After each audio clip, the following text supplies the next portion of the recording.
Well, we're definitely getting closer to the deadline, but there does seem to be a huge distance between the positions of the major parties deciding exactly what this debt ceiling deal will look like. As you say, Joe Biden is on his way back to the United States. He's just landed in Anchorage in Alaska and will be soon returning to Washington, D.C. And the first order of the business is to add his personal weight and authority to these negotiations, which have badly faltered in recent days. The major issue is that the Republicans are demanding huge spending cuts in order for them to agree to raise the US debt ceiling. This is a limit on how much the United States government can borrow.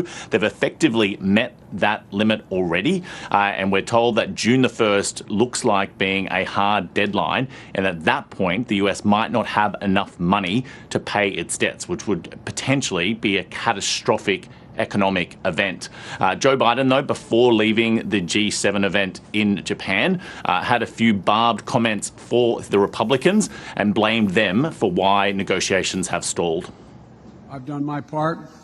We put forward a proposal that cuts spending by more than $1 trillion, on top of the nearly $3 trillion in deficit reduction that I previously proposed through the combination of spending cuts and new revenues. Now it's time for the other side to move from their extreme positions, because much of what they've already proposed is simply, quite frankly, unacceptable. Kevin McCarthy, the Speaker of the House of Representatives here in the United States, who's a Republican, has already responded to those comments. He says that Joe Biden is moving the goalpost by looking at raising revenue further. He says there needs to be substantial cuts to spending in order for the Republicans to support raising that debt limit.